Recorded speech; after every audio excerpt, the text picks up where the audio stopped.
किशोर शास्त्री जी, गंगानगर से। महाराज जी, आपके चरणों में कोटि कोटि प्रणाम। महाराज जी, एक बार आपने एकांतिक में विवाह आदि शुभ कार्यों में शराब आदि पर ब्राह्मणों का व समाज का समाधान किया था। इसके लिए हजारों ब्राह्मणों ने फोन से आपको धन्यवाद प्रकट किया। महाराज जी, अब प्रश्न, महाराज जी एक बार पहले आए थे, प्रश्न किया था कि जब विवाह आदि समारोह होता है तो उसमें शराब पी के आ जाते हैं, तो उसमें आपने आपका समाधान किया था, तो उसमें काफी सारे लोगों ने हुआ। अभी इनका एक प्रश्न है महाराज जी। प्रश्न ये है कि कई बार शास्त्रीय विधि के से अनुष्ठान करने पर भी जजमान की सांसारिक मनोकामना पूर्ण न होने पर जजमान श्रद्धाहीन होकर ब्राह्मणों व शास्त्रों की निंदा करने लगता है, जिससे हम ब्राह्मणों को बहुत दुख होता है। इस बात से नहीं, इसमें एक बात यह है ना कि अदृष्ट बलवान होता है। पूर्व का किया हुआ पाप कर्म बहुत बलवान होता है। तो अदृष्ट से अधिक यदि अनुष्ठान होगा तो अदृष्ट को परास्त करके फल की उत्पत्ति कर देगा। और अगर अदृष्ट बलवान हुआ और अनुष्ठान उससे कम है तो अदृष्ट फल में विपत्ति पैदा कर देगा, फल में विपरीत स्थिति पैदा कर देगा। इसीलिए उपासक को चाहिए कि कर्म के फल में सुख दुखे समय कृत्वा, भगवान श्री कृष्ण चंद्र जी कह रहे लाभा लाभो जया जयो, जय और पराजय में, लाभ और हानि में, सुख और दुख में समान भाव रखे। यदि फल चाहिए ही तो उसे पुनः पुनः अनुष्ठान कराना चाहिए, जिससे अदृष्ट का नाश हो जाए। एक बार विद्यारण्य नाम के बहुत बड़े सन्यासी महापुरुष हुए हैं। वो बहुत बड़े प्रकांड ज्ञाता, ब्रह्म तत्व के, वेदांतों का अद्भुत भाष्य करने वाले महापुरुष। पहले वो जो गरीब ब्राह्मण के घर जन्म हुआ उनका, तो अव्यवस्था खान पान तक की थी। तो जब यज्ञोपवीत संस्कार हुआ तो उन्होंने गायत्री अनुष्ठान किया। इससे सबको उदाहरण मिलेगा। गायत्री अनुष्ठान 24 लाख गायत्री का एक पुरस्चरण होता है। एक पुरस्चरण किया, फिर दूसरा पुरस्चरण किया, कोई लाभ नहीं। तीसरा पुरस्चरण किया, कोई लाभ नहीं। 23 पुरस्चरण किए 24 लाख गायत्री के। क्योंकि माता पिता बहुत धर्मनिष्ठ और भगवत प्रिय थे, इसलिए उनकी अश्रद्धा गायत्री पे तो नहीं हुई। अनुष्ठान पे अनुष्ठान करते गए। पुरस्चरण पर माता पिता पधार गए, कुछ धन की 1 रुपए की प्राप्ति नहीं हुई। ऊब करके सन्यास ले लिया, और जे ही सन्यास लिया ते ही माता गायत्री स्वयं प्रकट हो गई। तो उन्होंने कहा कि माता जी, 23 पुरस्चरण किए, आपने कोई संकेत नहीं किया। तो उनका तुम्हारे 24 महापराध थे, महापाप। 23 पुरस्चरण से वो खत्म हो गए। अगर 24वां पुरस्चरण वहीं कर लेते तो मैं प्रकट हो जाती। सन्यास ले लिया तो वो सन्यास के कारण वो एक अपराध और नष्ट हो गया। अब तुम बोलो तो देवराज इंद्र का पद तुम्हें दे सकते, जो चाहो। उनका माता, अब तो हम सन्यास ले लिए। माता पिता के लिए धन संपत्ति की आवश्यकता थी, अब तो हमें ज्ञान दीजिए जिससे हम अपने स्वरूप का बोध प्राप्त। बड़े सुंदर सुंदर भाष्य उन्होंने लिखे हुए हैं। विद्यारण्य नाम के बड़े सन्यासी हुए हैं, आदि गुरु भगवान शंकराचार्य के कृपा पात्र हुए। तो हम ये कहना चाहते हैं कि हमारे पाप यदि प्रबल हैं तो ब्राह्मण के द्वारा किया हुआ अनुष्ठान सम्यक फल प्रदान नहीं कर पाएगा। यदि अदृष्ट से ज्यादा हो, अदृष्ट के बल से ज्यादा अनुष्ठान बलवान हो, तो अदृष्ट को रोककर फल की उत्पत्ति कर देगा, पर फिर भी वो बाधा पहुंचाने की कोशिश करेगा। अदृष्ट माने दैव, दैव माने प्रारब्ध। वो ये बात समझते नहीं है ना जी। हाँ, तो अब अज्ञानी जीव हैं तो उनके समझने ना समझने से परिणाम में कोई अंतर तो होगा नहीं। आप करो पापाचरण और फिर इसके बाद अनुष्ठान के द्वारा मंगल चाहो, तो उस कोटि का अनुष्ठान हो कि आपके पहले पापों को भस्म कर दे, तब वो फल को प्रकट करेगा। ये तो बहुत अच्छे होते हैं जी। जी, तो नया शराब पीते हैं, नया मांस मीट खाते हैं। हम केवल इतना कहना चाहते हैं कि फल में अगर उसका सुकृत है और अनुष्ठान दोनों सही है, मंत्रवेत्ता, भाव और सुकृत तीनों मिल गए तो फल निश्चित प्रकट हो जाएगा। और यदि मंत्र में त्रुटि है, अनुष्ठान के यजमान की भावना में त्रुटि है, उसके पूर्व पाप है, तो किसी भी तरह से अनुष्ठान का फल प्रकट नहीं हो सकता। और अगर मंत्र शुद्ध है, उसके भाव शुद्ध है और अदृष्ट अशुद्ध है, तो फल में वो विघ्न पैदा कर देगा। मंत्र शुद्ध है, भाव शुद्ध है और पूर्व अदृष्ट भी अनुकूल है, मतलब शुभ कर्म का फल प्राप्त होने वाला है, वो फौरन फटाफट हो जाएगा। पक्का मंत्रों आए जी, ब्राह्मणों का भी नुकसान हो रहा है। हाँ, हाँ, ब्राह्मणों का नुकसान क्या? अश्रद्धा। आप समझो, सबसे बड़ी बात है कि ब्राह्मणों के ब्राह्मणत्व पर, उनके वैदिक मंत्रों पर, उनके अनुष्ठानों पर अश्रद्धा, ये सबसे बड़ा नुकसान है। और स्वयं नुकसान कर रहे हैं जी ब्राह्मण। कैसा? वो कह रहे हैं कि इस बात से दुखी होकर ब्राह्मणों ने पांडिताई कर्म छोड़कर अन्य कार्य करने लग गए हैं, जिससे वो ब्राह्मण संध्या विहीन, गायत्री विहीन हो गए हैं। उन सबको देखकर मन में बहुत दुख होता है। हाँ, तो ये उनकी मूर्खता है कि वो साथी ऐसे रहे हैं। हाँ, ये उनकी मूर्खता है कि वो अपने वैदिक सिद्धांत पर अटल ना रह करके धन प्राप्ति का केवल मुख्य साधन समझा। ऐसा क्या तुम्हें दैवी शक्ति पर भरोसा नहीं? क्योंकि वो यजमानों से अपमानित होना पड़ता है जी कि आपने नुकसान किया, हमें फायदा नहीं हुआ। हाँ, तो इसमें तुम यजमान क्या पलट कर उत्तर नहीं दे सकते? क्या यजमान तुम निष्पाप हो? क्या तुमने पूर्व में पाप नहीं किए हैं? कितना बड़ा अनुष्ठान तुमने करा दिया, कितना बड़ा दान दिया, ऐसे ऐसे पाप करते हो, गर्भ हत्या, भ्रूण हत्या, व्यभिचार, नाना प्रकार के पापों का तुम पहाड़ इकट्ठा किए हो। ये छोटे मोटे अनुष्ठानों से हो जाएगा? तुम भजन नहीं करोगे, सतमार्ग में नहीं चलोगे, छोटे मोटे अनुष्ठानों से तुम्हारा लाभ प्राप्त हो जाएगा। ब्राह्मण को गाली देने से क्या होगा? और सर्वनाश हो जाएगा। और अपमान करने से क्या होगा? सुकृतों का नाश हो जाएगा। तो अब ये देखो, एक तो ये है कि हम खुद संभले, हमारे पैर खुद डगमगा रहे हैं, अर्थ की प्रधानता हो गई, मंत्र का अनुष्ठान, त्रिकाल संध्या, वैदिक सिद्धांतों के अनुसार चलना, ये ब्राह्मणत्व खो रहे हैं। ब्राह्मणत्व कोई बाजार में मिलने वाली चीज नहीं है। और देखो, धर्म व्यवस्था कलयुग चौपट कर रहा है, आप स्पष्ट देख रहे हो, चौपट कर रहा है। तो इसलिए आप लोग जो विज्ञ जन है वो तो संभाले रहो, जो भटके हुए हैं वो तो छोड़ ही देंगे, वो तो चले जाएंगे ही। उनका तो अर्थ प्रधान विषय है, उनको न ब्राह्मणत्व से मतलब है, न धर्म से मतलब, इसीलिए छोड़ दिया। नहीं तो छोड़ने वाला विषय है, किसी के अपमान करने से हम छोड़ देंगे अपना मार्ग। अच्छे विद्वान रहे, पढ़े लिखे, और वो छोड़ती है तो वैसे उसे विद्वता नहीं कहते, उसे विद्वता, उदर भरण का केवल अगर व्यवहार माना गया तो उसे ज्ञान नहीं कहते, उसे विद्वान नहीं कहते। ये केवल उदर भरण के लिए है क्या? क्या पांडित्य केवल उदर भरण के लिए है? क्या ब्राह्मणत्व केवल धंधा है हमारा उदर पोषण का? कि हमारे पूर्व क्या ब्रह्म ऋषि ऐसे हुए हैं, ऐसे हुए?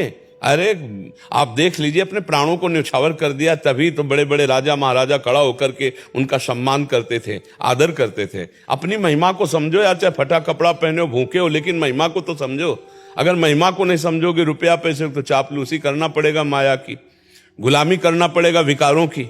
हाँ, तो जैसे आपने वो शादी पर बोला, उसके बाद एक भी शादी नहीं आई जी। एक आई थी तो उसको मैंने कहा शराब नहीं पीना जी। तो उसके बाद नहीं आई। आप धर्म से चलोगे, धर्मो रक्षति रक्षिता, क्या धर्म पर आपको विश्वास नहीं? देखो, पूरे गांव में कह दिया नहीं कराएंगे जी। हाँ, धर्मो रक्षति रक्षिता, धर्म की रक्षा करोगे तो आपकी रक्षा। हाँ, ये जरूर है कि युग धर्म का प्रभाव है, कलयुग का प्रभाव है। और अनुष्ठान में आप निश्चित समझिए, यजमान की पवित्रता और आचार्य की मंत्र पवित्रता दोनों काम करती है। आचार्य का मंत्र पवित्र, अनुष्ठान पवित्र, यजमान अपवित्र है, उसके अनुसार नहीं चल रहा, फल की उत्पत्ति नहीं होगी। मनमानी आचरण करने पर फल में विपरीतता आ जाती है। मंत्र की चूक और यजमान की चूक दोनों फल पर प्रभाव डाल देती है। अब ये ऐसे तो नहीं है कि आप पंडित को 10-5 हजार रुपया दे दो, ये फल होना ही चाहिए, नहीं होगा तो हम तुम्हें दंड देंगे या तुम्हें गाली देंगे। ये तो दंड तो नहीं, चलो वो गाली देते ही हैं, श्रद्धा। महाराज जी, भाव ये है कि जैसे कोई कार्य सिद्धि के लिए अनुष्ठान होते हैं, तो अनुष्ठान किया, जैसे आपने बोला अदृष्ट, जो वो एकदम पहाड़ की तरह है, तो ये काम नहीं करेगा। बिल्कुल नहीं करेगा, बिल्कुल नहीं करेगा, बिल्कुल नहीं करेगा। उसके लिए बार बार अनुष्ठान चाहिए, तब विजय प्राप्त होगी। ऐसे थोड़ी होगी कि पुत्रेष्टि संतान करो, एक ही बार में संतान हो जाएगी। अगर आपका अदृष्ट जोरदार है तो आपको बार बार करनी पड़ेगी, तभी वो नष्ट होगा, तब आपको फल प्राप्त होगा। मनमानी ऐसे थोड़ी होता है। अरे बहुत बलवान पूर्व प्रारब्ध होता है, जो पूर्व पाप है वो कोई साधारण नहीं होता, बहुत बलवान होता है, बड़े बड़ों को कष्ट देता है। जैसे ये शुभ कर्म किए, यज्ञ आदि या जो भी अनुष्ठान हुआ, इसका प्रभाव भी होता है। हाँ, बिल्कुल प्रभाव पड़ेगा, ये कोई निष्फल थोड़ी जाएगा। अब पंडित को गाली दे दी तो निष्फल तो हो ही जाएगा। और अगर श्रद्धा पूर्वक है कि भाई हमारा कोई प्रारब्ध है जो नहीं हो रहा, तो ये जमा हुआ जाके शुभ में, अब ये आगे सुख प्रदान करेगा। और वो अदृष्ट जो अभी बाधा पहुंचाया, फिर अनुष्ठान करवाए, फिर मंगल कीजिए, एक दिन वो समाप्त हो जाएगा और तुम्हारा मंगल, ये सब जुड़ करके महामंगल हो जाएगा। पर ये सब पौराणिक ऐतिहासिक बातें कैसे समझ में आए? जो आज के आधुनिक जन है उनको तो ऐसा लगता है कि आप तुरंत सही। हाँ, जो चाहिए वो हम, ऐसा असंभव है, ऐसा असंभव है। मंत्रों में बहुत बल है, बिल्कुल सिद्ध बात है, लेकिन तुम्हारे पूर्व किए हुए कर्म में भी बहुत बल है। अवश्य में वो भोक्तव्यम कृतम कर्म शुभाशुभम। अब देखो, एक बार भगवान श्री कृष्ण से युद्ध करने के लिए जरासंध 23 अक्षोणी सेना लेके गया, काट के फेंक दी सारी सेना, और बलराम जी ने फांसा हल में जरासंध को। भगवान श्री कृष्ण ने इशारे से कहा, प्रभु जिस काम के लिए आए बड़ा सहयोग करेगा ये, मारो मत, छोड़ दो। 17 बार 23 अक्षोणी सेना लेकर के आया, 17 बार, और हार गया। अब इसके बाद गया, जितने ब्राह्मण अनुष्ठान में बैठाले थे सब ब्राह्मणों से कहा, अगर इस बार श्री कृष्ण नहीं हारे तो सबको मृत्यु दंड दूंगा। क्योंकि वो ब्राह्मण भक्त भी था, जरासंध रोज ब्राह्मणों को दान देता, ब्राह्मणों से अनुष्ठान करवाता, पर क्रूर कर्मा भी था। उसने कहा कि अब, और भगवान का नाम नमो ब्रह्मणे देवाय गो ब्राह्मण हिताय, भगवान का नाम रण छोड़ पड़ा है, रण छोड़ भाग पड़े भगवान उनकी रक्षा के लिए, ब्राह्मणों के अनुष्ठान को सिद्ध करने के लिए भगवान 18वीं बार भाग पड़े। जरासंध ने कहा कि अरे भाई तुम तो बड़े वीर कहे जाते, कुछ लेदे का पीतांबर पहनाते हुए भाग पड़े भगवान। बड़ा विचित्र खेल है, रण छोड़ भगवान नाम पड़ा तभी भगवान का। अपने ब्रह्म ऋषियों की सुरक्षा के लिए भगवान भाग पड़े। ब्राह्मणों के अनुष्ठान में महाबल है, महातप है, जो भगवान को भी रण छोड़ नाम दिला सकता है। बस ये है कि अनुष्ठान में धैर्य रखा जाता है, उसमें हमारा पूर्व प्रारब्ध यदि बाधा पहुंचाए तो हमें बार बार अनुष्ठान करना चाहिए। एक बार अनुष्ठान करके ब्राह्मणों का अपमान कर दोगे तो तुम्हारा किया कर ऐसा मिट्टी हो गया और पूर्व प्रारब्ध तुम पर छा जाएगा। वैसे आजकल ऐसी मानसिकता बनती चली जा रही है, खान पान अशुद्ध, व्यवहार अशुद्ध, कि मतलब इस पर कोई बिरला ही विश्वास करता है अनुष्ठान आदि पर, मंत्रों पर नहीं। तो लोगों का धीरे धीरे अस्तित्व उठता जा रहा है, क्योंकि इतनी मलिनता बुद्धि में बढ़ती चली जा रही कि मंत्र पर विश्वास, अनुष्ठान पर विश्वास, दैवी संपत्ति, दैवी शक्तियों पर विश्वास उठता चला जा रहा है। से आपको सुनने लगे हैं जी, तब से कह देते हैं सामने वाले जी, तो आपका प्रारब्ध कर्म अगर प्रबल हुआ जी, तो अनुष्ठान कुछ नहीं करेगा। हाँ बिल्कुल ठीक बात है, बिल्कुल ठीक बात स्पष्ट कह देते हैं। हाँ बिल्कुल ठीक, तो तुम गाली निकालो, हाँ, फिल्म मार दो, ठीक है। हाँ बिल्कुल ठीक बात है। क्योंकि जैसे महामृत्युंजय है, बहुत सामर्थ्यशाली है, रोगनाशक है, और आपकी अकाल मृत्यु का अपहरण करेगा, नष्ट करेगा अकाल मृत्यु को, और आपके मृत्यु योग को भी टाल सकता है। पर अब कितना बड़ा योग आपका है, उसके अनुसार कितने हजार मृत्युंजय, कितनी पवित्रता से जब करना चाहिए उसके अनुसार देखना चाहिए। अब तुम सोचो कि पंडित को हम 1121 रुपए देकर के लगाकर महामृत्युंजय का लाभ ले ले, नहीं।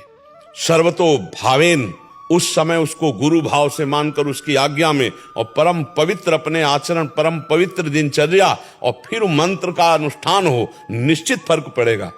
काल, महाकाल है भगवान शिव, उनका मंत्र जैसे मृत्युंजय रोग का नाश कर देगा, ये पक्का बात है, ये अनुभूत बात है। वो जीवन की आपकी जो मिटने वाली रेखा है उसको भी बड़ा भावी मिट सके त्रिपुरारी, जो विधि के अंक लिखे उसको भी मिटाने के सामर्थ्य भगवान शंकर। पर उसके लिए हमें चाहिए भाव, चाहिए श्रद्धा, चाहिए पवित्रता चाहिए। अब ये सब कहाँ रह गया? तुम रुपए के बल से प्रारब्ध मिटाना चाहते हो, बहुत सावधानी की जरूरत है।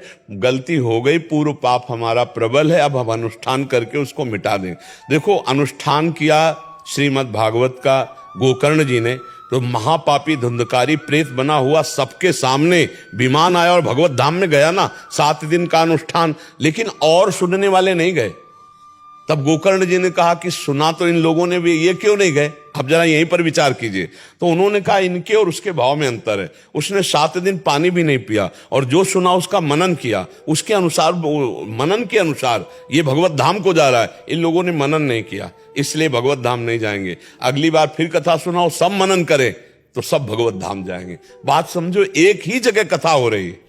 धुंधकारी के लिए विमान आता और सबके लिए विमान नहीं आता। अब सब लड़ने लगे कि हमारे लिए विमान क्यों नहीं आया? क्योंकि आप में कमी है, आपका मनन, आपका उस तरह का श्रवण, आपका उस तरह का त्याग नहीं है आपके अंदर। उसने खान पान सब त्याग कर रात दिन श्रवण और मनन किया, तो उसका फल हुआ कि विमान आ गया। पंडित को दोष नहीं देना चाहिए, अपने कर्म को भी देखना चाहिए कि हमारा कर्म कितना प्रबल। हाँ, कुछ ऐसे हैं जिनको मंत्रों का ज्ञान नहीं है, जिन केवल रुपए के लिए ऐसा, वो बात अलग है। लेकिन जो मंत्रवेत्ता है, जो ब्रह्मचर्य से युक्त है, जो पांडित्य से युक्त है, जो संयम नियम से, एक पत्नी व्रत को ब्रह्मचारी ही कहते हैं, हाँ, अपने पत्नी से ही केवल अनुराग रखने वाला, धर्म के अनुसार केवल सहवास करने वाला, उसे ब्रह्मचारी ही कहते। तो ये ब्रह्म ऋषि जन, हम सब ऋषियों की तो संतान है कुल परंपरा से। देखो, अगर आप गौर से ऊपर चढ़ते चले जाओ तो अपने कुल का जो गोत्र है वो किसी ब्रह्म ऋषि से जुड़ा होता है। बोले भरद्वाज है, बोले सांडिल्य है, याज्ञवल्क है, गर्ग है, गौतम है, ऐसे नहीं आते। हाँ, तो वो सब अपने ऋषियों की ही तो कुल परंपरा हम सब हैं। सब ऋषियों की कुल परंपरा है, सब ऋषियों से ही प्रकट हुए हैं। तो इसलिए सावधानी से श्रद्धा को पुष्ट करें, ना कि श्रद्धा का नाश करें। अनुष्ठानों में पावर होता है, पर हमारा प्रारब्ध भी जोर का होता है, और वो प्रारब्ध जब रंग दिखाता है तो अनुष्ठान फेल हो जाता है। और जब प्रारब्ध कम होता है, अनुष्ठान रंग दिखाता है, तो तत्काल पूर्ण होते हुए नजर आता है। पर ये व्यर्थ नहीं जाएगा, ये आगे चलकर आपके काम आएगा यदि अश्रद्धा नहीं करोगे तो। और अश्रद्धा कर लोगे तो वर्तमान में ही वो क्षीण हो जाएगा। अश्रद्धा करने से अनुष्ठान क्षीण हो जाता है। मंत्र पे अश्रद्धा, आचार्य पे अश्रद्धा, अनुष्ठान पे अश्रद्धा, तो उसका फल क्षीण हो जाएगा। इसीलिए हमें लगता है कि श्रद्धावान ही वस्तु को प्राप्त कर पाता है। हम बार बार अनुष्ठान करें, अपने पापों पर विजय प्राप्त करें, तीर्थों में जाकर अनुष्ठान करें। अगर कई तरह से अनुष्ठान की पद्धतियां होती हैं, चयन किया जाता है। किसी भगवत धाम में अनुष्ठान करवाएं, मान लो पंडित को अधिक अर्थ की व्यवस्था करें कि आपका वास करवाएंगे, आपको भोजन देंगे, आपको इतना अर्थ देंगे, चलो आप अमुक प्रयागराज तीर्थ चलो, आप काशी चलो, आप वृंदावन चलो, वहां ये अनुष्ठान करो, तो विशेष कई गुना बढ़कर लाभ मिलता है।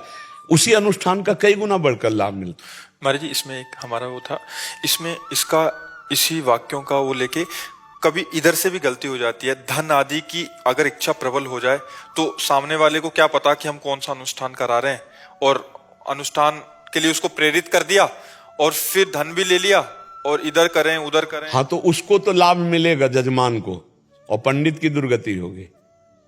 ये भी बात समझो। जजमान ने जो आपने कहा वो दे दिया, अर्थ दे दिया, आपको सामग्री दे दी, सारी व्यवस्था कर दी, पूरी श्रद्धा, तो भगवत विधान से आपके पुण्यों से उसका लाभ तो बनेगा, लेकिन आपकी हानि हो जाएगी। अगर आप अनुष्ठान में गड़बड़ी करते हैं तो आपकी हानि हो जाएगी, पक्का हो जाएगी, और उसको लाभ हो जाएगा। उसके लाभ नहीं रुकेगा, क्योंकि आपके सुकृत जितने जमा है उससे उसका काम जाए। उसने तो पेमेंट दे दिया, उसने तो श्रद्धा प्रकट की, उसने भाव किया आपको। इसीलिए ब्राह्मण का तो कर्म ही है यज्ञ करना, यज्ञ कराना, अध्ययन करना, अध्ययन कराना, दान लेना, दान देना, सत्कर्म तो है ही। लेकिन अपने कर्म में चूक कर दे तो अति मंदा। अनुष्ठान के लिए हमने पूरा संकल्प ले लिया और पूरा संकल्प ना किया, क्योंकि पुरोहित जो है वो ही पूरा अनुष्ठान का विषय जानता, जजमान तो जानता नहीं। अब तुम जो चाहो, जैसा 4 पन्ना पलट दो, 8 पलट दो, वो थोड़ी जानता है, वो तो हाथ जोड़े बैठा है। अब आप जो कर रहे हैं उसका फल आपको मिलेगा, वो जिस भाव से कर रहा था उसका फल उसके पास पहुंच जाएगा। तो पंडित जी के सुकृतों से जाएगा। हाँ, पंडित जी के सुकृत उस जजमान के कार्य की पूर्ति करेंगे, पंडित जी का पतन हो जाएगा। ये तो घाटा है महाराज। हाँ बिल्कुल, इसीलिए तो दोनों को बहुत होश में रहना चाहिए। हमने प्रत्यक्ष देखी हुई बात कह रहे हैं।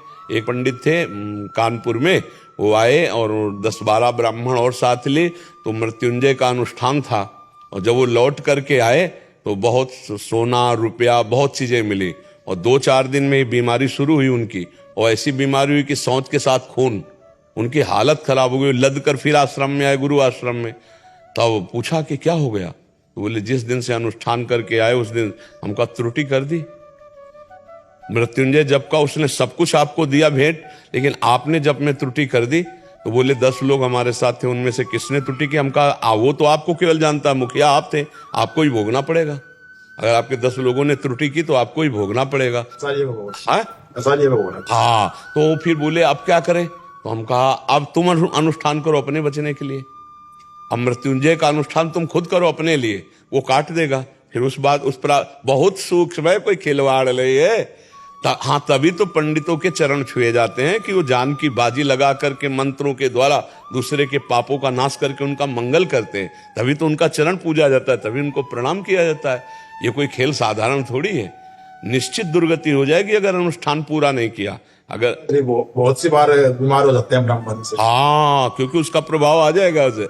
बिल्कुल उसी अनुष्ठान में हो जाते हैं उसी अनुष्ठान में, क्योंकि उस तत्काल उसका प्रभाव पड़ेगा, उसका प्रभाव तत्काल पड़ता है जी। और एक बात और है, यदि गायत्री जप करने वाला नहीं, और पांडित्य कर्म करता तो बुद्धि भ्रष्ट हो जाएगी। आप पहचान लेना।